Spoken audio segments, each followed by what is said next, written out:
বলো, তখন এটা ওটা বলতে যদি হাইড্রোজেন বলো, তা বলবো যে হাইড্রোজেন নামে একটা গ্যাস আছে। তো হাইড্রোজেনের সংকেত কি জানো? এটাকে এভাবে লিখলে এটা হয়ে গেল হাইড্রোজেন।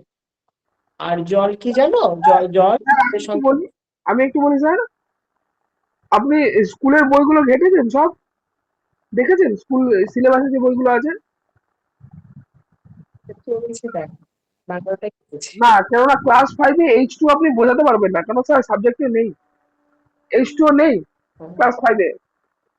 কোন ক্লাস থেকে শুরু হয় জানেন?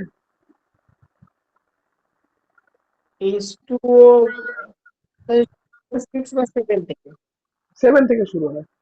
তা সুতরাং থেকে কম। কোশ্চেনটা আমি আউট অফ সিলেবাস করেছিলাম। ঠিক আছে? একটা স্টুডেন্টকে ভাগ করা কিভাবে শেখাবেন বলেন তো? একটা স্টুডেন্টকে স্যার ভাগ করার আগে তাকে আমি চারটা বিষয় আগে ভালো করে বোঝাবো, যে ভাজক কাকে বলে, ভাজ্য কাকে বলে, ভাগফল কাকে বলে, ভাগশেষ কাকে বলে।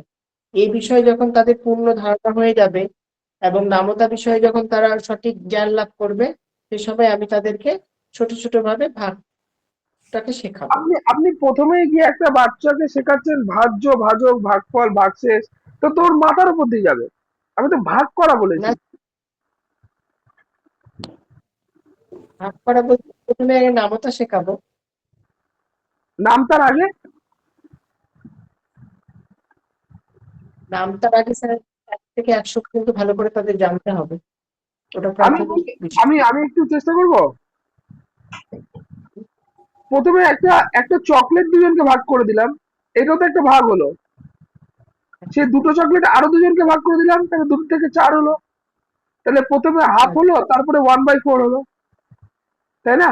হ্যাঁ, মানে সবাই তো হ্যাঁ, পেলো হ্যাঁ, 1/4 করে। আমি ভাগ করার হ্যাঁ, কথা হ্যাঁ, বলছি, মানে আপনি একটা রুটি 4 জনের মধ্যে ভাগ করে দেবেন, এটাও তো ভাগ করাই। এইভাবে হ্যাঁ আপনাকে স্যার, এটা এইভাবে আপনাকে ভাগের মধ্যে মানে সাবজেক্টের মধ্যে ঢুকতে হবে। তারপর আপনি ভাজ্য, ভাজক, ভাগফল, ভাগশেষ তারপরে দেখা যাবে। বুঝতে পেরেছেন? আগে ভাগ করাটা কি ওদেরকে প্র্যাকটিক্যালি বোঝাতে হবে। বুঝেছেন কি বললাম? আচ্ছা, পিকক মডেলটা একটু বলেন। স্যার পিকক মডেলটা অ্যাকচুয়ালি শিক্ষার্থীদের যে পর্যায়ক্রমিক যে মূল্যায়ন, অর্থাৎ ফরমেটিভ ইভ্যালুয়েশন এবং সামাটিভ ইভ্যালুয়েশন, এই দিকটাকে নির্দেশ করে। এখানটায় ফরমেটিভ ইভ্যালুয়েশন বা গঠনকারী মূল্যায়ন যেটা, সেটা হলো যে শিক্ষার্থী যে ক্লাসে পঠন পাঠন করছে, অর্থাৎ তারা কতদূর শিখতে পারছে তা যাচাইয়ের জন্য যে মূল্যায়ন করা হয়, সেটা হলো ফরমেটিভ ইভ্যালুয়েশন।